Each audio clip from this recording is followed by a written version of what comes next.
ಅಮ್ಮ ಇವಳಂತೂ ಆಶಾ ಫೋನ್ ಮೇಲೆ ಫೋನು ಮಾಡಿ ತಲೆ ತಿಂತಾವಳೆ ಕಣಮ್ಮ. ನನಗಂತೂ ಇಲ್ಲಿಂದ ಹೋಗಕ್ಕೆ ಇಷ್ಟ ಇಲ್ಲ. ಹೆಂಗೈತೆ ನನ್ನ ಮದುವೆ ಆಗೋ ಹುಡುಗಿ ಮನೆ? ಏ ಬಾಳ ಸೂಪರ್ ಆಗೈತೆ. ಲಕ್ಸುರಿ ಆಗೈತೆ ಮನೆ ಮಾತ್ರನೂ. ನೋಡು ನಮ್ಗೆ ಅಂತಾನೆ ಎಷ್ಟೆಲ್ಲ ಅಡ್ಗಿಗಳು ಮಾಡಿಸಿ ಎಷ್ಟೆಲ್ಲ ಸಂದಕ್ಕೆ ನೋಡ್ಕೊಬಿಟ್ಲಿ ಹೇಳು. ಇಂಥೊಳ್ನೂ ಪಡಿಯೋಕ್ಕೆ ಪುಣ್ಯನ್ನೇ ಮಾಡಿರ್ಬೇಕು ತಗ. ನೋಡು ಆ ಯಾಶಿಕತೆನ ಅಲ್ಲೇ ಬಿಟ್ಬಿಟ್ಟು ಬರಬೇಕು. ನೋಡು ಈಗ ಅವ್ರನ್ನ ನಾವು ದೂರ ಮಾಡ್ಕೋಬೇಕು ಅಂತ ಹೇಳಿದ್ರೆ ನಮ್ಗಿರೋದು ಒಂದೇ ದಾರಿ. ಏನಮ್ಮ ಅದು ದಾರಿ? ನಮ್ಗೆ ಅಂತ ಬಂದಿರ 7 ಎಕರೆನ ಮಾರ್ಬಿಟ್ಟು ಹಂಗೇನೇ ಮನೆದೆಲ್ಲ ಐತಲ್ಲ ಅದೆಲ್ಲ ಅವ್ರಿಗೆ ಕೊಟ್ಬಿಟ್ಟು ಆ ಮನೆ ದುಡ್ಡೆಲ್ಲ ವಸೂಲಿ ಮಾಡ್ಕೊಬಿಟ್ಟು ನೆಟ್ಟು ಬಂದ್ಬಿಟ್ಟು ನಿನ್ನ ಫೋನ್ ಸಿಮ್ ಎಲ್ಲ ಬದಲಾಯಿಸ್ಕೊಬಿಡ್ಬೇಕು. ಆವಾಗ ತಾನೇ ಅಲ್ವಾ ಗೊತ್ತಾಗೋದು. ಮತ್ತೆ ಬಂದ್ಬಿಟ್ಟು ಎಲ್ಲಿ ಹುಡುಕ್ತಾಳ ಮನೆಯಾಳಿ, ಹುಡ್ಕೋದು ಇಲ್ಲ ಎಲ್ಲೂ ಇಲ್ಲ, ಅಲ್ಲೇ ಸಾಯ್ಬೇಕು. ಇನ್ನೊಂದ್ಕಿಂತ ನಾವಂತೂ ಎಳ್ಳಿಗೆ ತಲೆ ಹಾಕಿ ಮನಿಕಬಾರ್ದು, ಹಂಗೆ ಮಾಡಬೇಕು. ಆ 7 ಎಕರೆ ಜಮೀನ ಯಾರು ತಕತ್ತಾರೆ ಅಂತ ಹೇಳ್ಬಿಟ್ಟು ಯೋಚನೆ ಮಾಡು. ಒಂದೊಂದು ಎಕರೆಗೆ 10 ಲಕ್ಷ ಅಂದ್ರೂ 70 ಲಕ್ಷ. ಆ ಮನೆದು ಎಲ್ಲ ಸೇರ್ಬಿಟ್ಟು ನಮಗೆ 1 ಕೋಟಿ ತನಕ ಸಿಗ್ತದೆ ಆಸ್ತಿ. ಸರಿಯಾಗಿ ಹೇಳ್ದೇನಮ್ಮ ನೀನಂತೂ ಅಲ್ವಾ. ಸುಮ್ಮನೆ ವೇಸ್ಟು ಅಲ್ಲಿ 7 ಎಕರೆ ಇಕ್ಕೊಂಡು ನಾನು ತಾನೇ ಏನು ಮಾಡಲಿ, ಪ್ರಯೋಜನ ತಾನೇ ಏನು ಅಲ್ಲಿ ಇದು ಮಾಡ್ಕೊಂಡು. ಬೇಡ ಕಣಮ್ಮ ಬೇಡ, ನೀನು ಹೇಳೋದೇ ಸರಿಯಾಗೈತೆ ಕಣಮ್ಮ. ಸರಿ ಆಯಿತು ಬಿಡು, ಹೆಂಗನ ಮಾಡಿಬಿಟ್ಟು ಅದೆಲ್ಲ ಮಾರಾಕ್ಬಿಟ್ಟು ಇಲ್ಲೇ ಬಂದು ಸೆಟ್ಲಾಗನ ಅಮ್ಮ. ದೇವರು ಇದೊಂದೇ ಚಾನ್ಸ್ ನಮಗಂತೂ ಕೊಟ್ಟಿರೋದು. ನಾವಂತೂ ಯಾವುದೇ ಕಾರಣಕ್ಕೂ ಈ ಚಾನ್ಸ್ನ ಮಿಸ್ ಮಾಡ್ಕೊಂಡ್ಲೇನೇ ಬಾರ್ದು, ಸರಿನಾ? ಹುಡುಗಿ ಹೆಂಗೋ ನಾನು ಚೆನ್ನಾಗಿ ನಂಬಿಟ್ಟವಳೆ. ಅವಳಿಂದನೇ ನಾನು ಇವತ್ತು ಉದ್ಧಾರ ಆಗ ಎಲ್ಲ ಲಕ್ಷಣಗಳು ಕಾಣಿಸ್ತಾ ಐತೆ. ಅವ್ರ ಅಪ್ಪ ಈಗ ನನ್ನ ಫ್ಯಾಕ್ಟ್ರಿಗೆಲ್ಲ ಕರ್ಕೊಂಡೋಗಿ ಎಲ್ಲ ಮಾಡಿ ನೋಡಿ ಚೆನ್ನಾಗಿ ಹೊಂದ್ಕೊಬಿಟ್ಟವ್ರೆ. ಹೆಂಗಾದರೂ ಮಾಡಿ ಮದುವೆನ ಆದಷ್ಟು ಬೇಗ ಮುಗಿಸ್ಬಿಟ್ಟು ಆ ಹಳ್ಳಿಯಿಂದ ತಪ್ಪಿಸ್ಕೊಂಡು ಇಲ್ಲಿಗೆ ಬಂದ್ಬಿಡ್ಬೇಕು. ಯಾರನ್ನಾದ್ರೂ ವಿಚಾರಿಸು, ನಮ್ಮ ಜಮೀನ ಯಾರಾದರೂ ತಗೊಳಕ್ಕೆ ರೆಡಿ ಅವ್ರ ಅಂತ ಹೇಳ್ಬಿಟ್ಟು ವಿಚಾರಿಸ್ಕೊಳಮ್ಮ.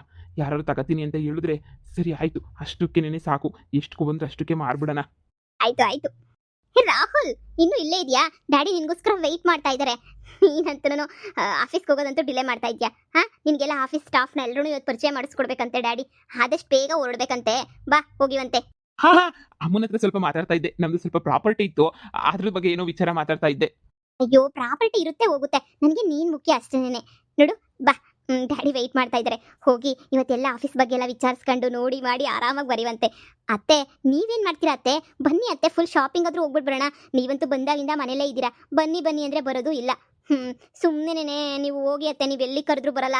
ಅಯ್ಯೋ ಊರಿಗೆ ಹೋಗ್ಬೇಕು ಕಣಮ್ಮ, ಸ್ವಲ್ಪ ಕೆಲಸ ಐತೆ. ಊರಾಗೆಲ್ಲ ನಮ್ಮ ಪ್ರಾಪರ್ಟಿದು ಸ್ವಲ್ಪ ಪ್ರಾಬ್ಲಮ್ ಆಗ್ಬಿಟ್ಟೈತೆ. ಹೋಗ್ಬಿಟ್ಟು ಆ ಪ್ರಾಪರ್ಟಿದೆಲ್ಲ ಸರಿ ಮಾಡ್ಬಿಟ್ಟು ನ್ಯಾಯವಾಗಿ ಮಾಡ್ಬಿಟ್ಟು ಬರ್ಬೇಕಲ್ವಾ, ಅದಕ್ಕೆ ಹೋಯ್ತಾ ಇದ್ದೀನಿ ಅಷ್ಟೇನೆ. ಹೋಗ್ಬಿಟ್ಟು ಆ ಪ್ರಾಪರ್ಟಿದೆಲ್ಲ ಸರಿ ಮಾಡ್ಬಿಟ್ಟು ಬರ್ತೀನಿ, ಸರಿನಾ? ಅದೇ ಅಪ್ಪ ಹೇಳಿದ್ರು ಎಂಗೇಜ್ಮೆಂಟ್ಗೆಲ್ಲನೂ ಮುಂದಿನ ವಾರ ನೆಕ್ಸ್ಟ್ ಸಂಡೇ ತುಂಬ ಚೆನ್ನಾಗಿದೆ ಅಂತ ದಿನ. ನೆಕ್ಸ್ಟ್ ಸಂಡೇನೇ ಎಂಗೇಜ್ಮೆಂಟ್ ಇಟ್ಕೊಳ್ಳೋಣ ಅಂತ ಹೇಳ್ತಾವ್ರೆ. ಎಂಗೇಜ್ಮೆಂಟು ಸಿಂಪಲಾಗಿ ಮಾಡಿಕೊಂಡು ಮದುವೆನೂ ಸಿಂಪಲಾಗಿ ಮಾಡ್ಕೊಳ್ಳೋಣ ಬಿಡಿ. ಎಂಗೇಜ್ಮೆಂಟು ಮಾಡ್ಕೊಂಡ್ಲೇಬೇಕಲ್ವಾ?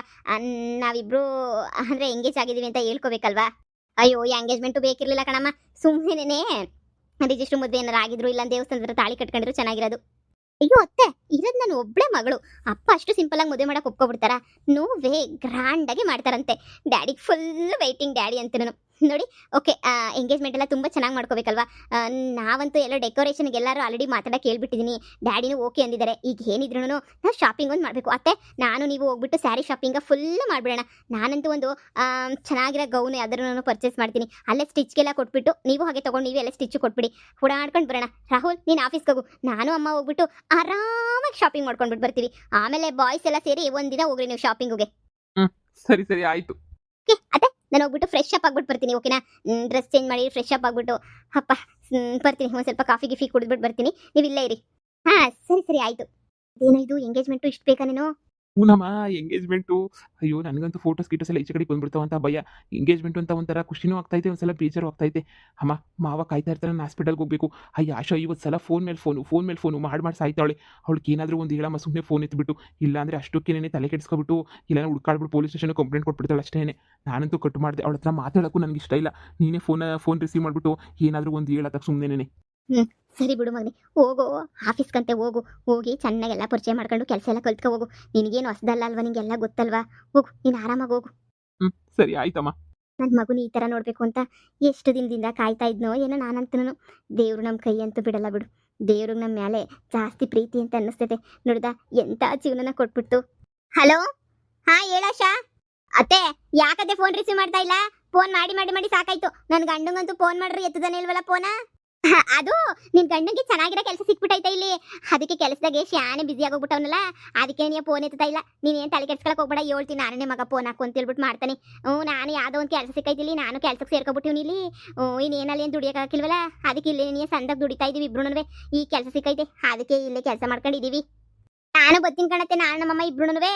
ಅಯ್ಯೋ, ನೀವು ಬಂದ್ಬಿಟ್ಟು ಇಲ್ಲಿ ಏನು ಕ್ಯಾಮೆ ಮಾಡಿರಾ? ಇಲ್ಲಿ ಏನು ಕ್ಯಾಮೆ ಮಾಡಕ್ಕೆ ಏನು ಇಲ್ಲ ಇಲ್ಲಿ. ನೀವು ಅಲ್ಲೇ ಇದ್ಬಿಟ್ಟು ಸುಮ್ಕಿನೇ ನೀ, ನಾವೇ ದುಡ್ಕೊಂಬಿಟ್ಟು ಬರ್ತೀವಿ. ಅಲ್ಲಿ ತಿನ್ಕೊಂಡಿರಿವ್ರಂತೆ ಸರಿನೇ. ಈ ಕಿತ ಬಂದಾಗ ಒಂದು 2,000 ಕೊಟ್ಟೈತೀನಿ ರೇಷನ್ಗೆ ಅಂತ ಹೇಳ್ಬಿಟ್ಟು ತಗೊಂಡು ಏನು ಅಡುಗೆ ಪಡುಗೆ ಮಾಡ್ಕೊಂಡು ತಿನ್ಕೊಂಡಿರಿ. ಈಗ ಆಗಕ್ಕಿಲ್ಲ, ನಿಮ್ಮನ್ನೆಲ್ಲ ಕರ್ಕೊಬಿಟ್ಟು ಬಂದು ಇಲ್ಲೆಲ್ಲ ನೋಡ್ಕೊಳಕ್ ಆಗಕ್ಕಿಲ್ಲ ಸರಿನಾ? ಅರ್ಥ ಮಾಡ್ಕ. ಇನ್ನು ಈಗ ತಾನೇ ಕೆಲಸ ಸೇರ್ಕೊಂಡಿದೀವಿ, ಇನ್ನೂ ಸಂಬಳ ಬಂದಿಲ್ಲ, ಏನು ಬಂದಿಲ್ಲ. ನೀವು ಇಷ್ಟು ದಿನ ಫೋನ್ ಹಾಕಿರಲ್ಲ, ಒಂದು ವಾರದಿಂದ ಇವಾಗ ಫೋನ್ ಹಾಕಿದಿರಲ್ಲ, ಎಲ್ಲೊಂಟೋಗ್ಬಿಟ್ಟಿದ್ರಿ, ಇವಾಗ ನೆನಪಾಗ್ಬಿಟ್ಟೈತಾ? ಅಯ್ಯೋ ನೋಡು, ಈಗ ನನಗೆ ಕೆಲಸ ಐತೆ, ನಾನು ಶಾನೆ ಮಾತಾಡೋಕ್ಕಾಗಲ್ಲ, ಮಾಡೋಗ್ತೀನಿ ಫೋನ.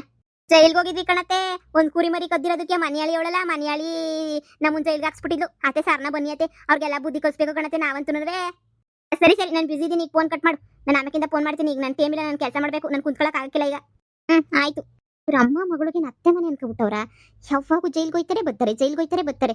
ಹಬ್ಬಬ್ಬಬ್ಬ, ಇವರಿಂದ ತಪ್ಪಿಸ್ಕೊಳಕ್ಕೆ ಏನಾದರೂ ಮಾಡಬೇಕು ಅಂದ್ಕೊಂಡು ಒಳ್ಳೆ ಚಾನ್ಸಸ್ ಸಿಕ್ಬಿಟ್ಟೈತೆ ನಮಗೆ. ಹೋಗಿ ಜಮೀನೆಲ್ಲ ಮಾರ್ಸಾಕ್ಬಿಟ್ಟು ಬರ್ತೀನಿ. ಅವಾಗೇನೆ ನೆಮ್ಮದಿ. ಹೆಂಗಿದ್ರು ಸೈನ್ ಬೇಕೇ ಬೇಕು. ನನ್ನ ಮಗನ ಹೆಸರಿನಾಗ ಆಸ್ತಿ ಇರೋದು ಅಂದಮೇಲೆ ಹೆಂಡತಿಗೆ ಸೈನ್ ಹಾಕ್ಲೇಬೇಕಲ್ವಾ? ಹೆಂಡತಿ ಸೈನ್ ಬೇಕೇ ಬೇಕು. ಹೆಂಗಾರ ನೈಸ್ ಮಾಡಿ ಸೈನ್ ಒಂದು ಹಾಕಿಸ್ಕೊಬಿಡ್ಬೇಕು. ಹಾಗೇನೆ ಡೈವರ್ಸ್ ಪೇಪರ್ಗೂ ಸೈನ್ ಹಾಕ್ಸ್ಕೊಬಿಡ್ಬೇಕಿತ್ತು, ಚೆನ್ನಾಗಿರೋದು. ಡೈವರ್ಸ್ ಆಗದಿದ್ದಂಗೆ ಮದುವೆ ಮಾಡ್ಕೊಂಡ್ರೆ ಬೆಲೆ ಇರ್ತೈತೋ ಇರಲ್ವೋ. ಈಗ ಈ ಮನೆಯಲ್ಲಿ ಡೈವರ್ಸ್ ಪೇಪರ್ಗೆ ಎಲ್ಲಿ ಸೈನ್ ಹಾಕ್ತಾಳೆ? ಹಾಕಲ್ಲ. ಏನು ಮಾಡೋದು? ಅತ್ತೆ ಅತ್ತೆ, ಬಂದೆ. ಬೇಗ ಬನ್ನಿ, ನಾನು ರೆಡಿ ಆಗಿದ್ದೀನಿ, ಶಾಪಿಂಗ್ ಹೋಗ್ಬೇಕು. ಬಂದೆ ಕಣವ, ಬಂದೆ. ನನ್ನ ಮಗಂಗೆ ಇಂಥ ಒಳ್ಳೆ ಮನೆ ಸಿಕ್ಕೈತೆ ಅಂತ ಖುಷಿ ಪಡ್ಬೇಕಾ? ಇಲ್ಲ ಮನೆಯಾಳಿ ಏನಾರ ಎಡವಟ್ಟು ಮಾಡೇ ಮಾಡ್ತಾಳೆ. ಈ ಶಾರದೆ ಮಗಳು ಸೇರ್ಕೊಂಡು ಅಂತ ಹೇಳ್ಬಿಟ್ಟು ಭಯ ಪಡ್ಬೇಕಾ? ಒಂದು ಅರ್ಥ ಆಯ್ತಿಲ್ಲ ನನಗಂತೂ. ಏನು ಮಾಡಿ ಬಡ್ಕೊಂಡು ಸಾಯನಿ ಬಿಡು. ಫಸ್ಟ್ ಇರೋದನ್ನ ಎಂಜಾಯ್ ಮಾಡೋಣ, ಆಮೇಕಿಂದ ನೋಡೋಣ. ಬಟ್ಟೆ ತಗೊಳಕ್ಕೆ ಹೋಗೋಳು ನನಗೂ ಕೊಡಿಸ್ತಾಳೆ ಅಂತ ಅನ್ನಿಸ್ತೈತೆ. ಕ್ಯಾಶ್ ಎಲ್ಲ ಮನೆಗೆ ಬಿಟ್ಟು ಬಂದೆ ಅಂತ ಏನಾರ ಒಂದು ಸುಳ್ಳು ಹೇಳಿದ್ರೆ ನನಗೂ ಸೀರೆ ಎಲ್ಲ ಸಿಗ್ತೈತೆ. ಏನಂದ್ಲು ನಿಮ್ಮತ್ತೆ? ಯಾವುದೋ ಕೆಲ್ಸಕ್ಕೆ ಸೇರ್ಕೊಂಡವಳಂತೆ ಕಣಮ್ಮ. ಕೆಲ್ಸಕ್ಕೆ ಸೇರ್ಕೊಬಿಟ್ಟು ಇಬ್ರು ಕೆಲ್ಸಕ್ಕೆ ಹೋಗ್ತಾ ಇದೀವಿ, ಭಾಳ ಬ್ಯುಸಿ ಇದೀವಿ, ನಮಗಂತೂ ಟೈಮೇ ಇಲ್ಲ ಬರೋಕ್ಕೆ ಅಂತಂತು. ನಾವು ಬರ್ತೀವಿ ಅಂತ ಹೇಳಿದ್ರೆ ಬ್ಯಾಡ ಹಂಗೆ ಹಿಂಗೆ ಅಂತ ಹೇಳ್ತಾ ಐತೆ ಕಣಮ್ಮ. ಅಲ್ಲ ಕಣಮ್ಮ, ಗಂಡ ಅಲ್ಲಿ ಹೆಂಡ್ತಿಲಿ ಇದ್ರೆ ಊರು ಜನ ಏನು ಅನ್ಕೊಳಕ್ಕಿಲ್ಲ ಕಣಮ್ಮ. ನನ್ನ ಗಂಡ ನನ್ನೂ ಕರ್ಕೊಂಡು ಹೋಗ್ಬೇಕು ತಾನೇ. ನೋಡು, ಬರ್ತೀನಿ ಅಂದ್ರೂ ಬ್ಯಾಡ ಅಂತ ಹೇಳೋದು ಎಂತ ಇದು ನೋಡ್ದೇನಮ್ಮ. ನೋಡು, ಏನು ತಲೆ ಕೆಡಿಸ್ಕೊಳಕ್ಕೆ ಹೋಗ್ಬೇಡ. ಇಲ್ಲಿಗೆ ಬಂದೇ ಬರ್ತಾರೆ, ಬರದೇ ಇನ್ನೆಲ್ಲೋಯ್ತಾರೆ ಹೇಳು. ಈಗಿತ ಬಂದರೆ ಹೋಗಕ್ಕೆ ಬಿಡೋದೇ ಬೇಡ, ನಾವು ಬರ್ತೀವಿ ಅಂತ ಹಿಡ್ಕೊಳ್ಳೋಣ. ಮೊದಲು ನಿಮ್ಮ ಅಪ್ಪಂಗೊಂದು ಗತಿ ಮಾಡಬೇಕು.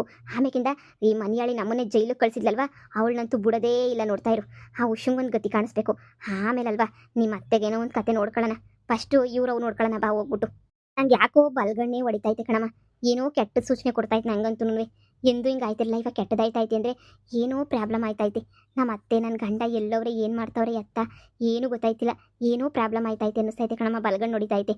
ಹುಷಾರಾಗಿರ್ಬೇಕಮ್ಮ.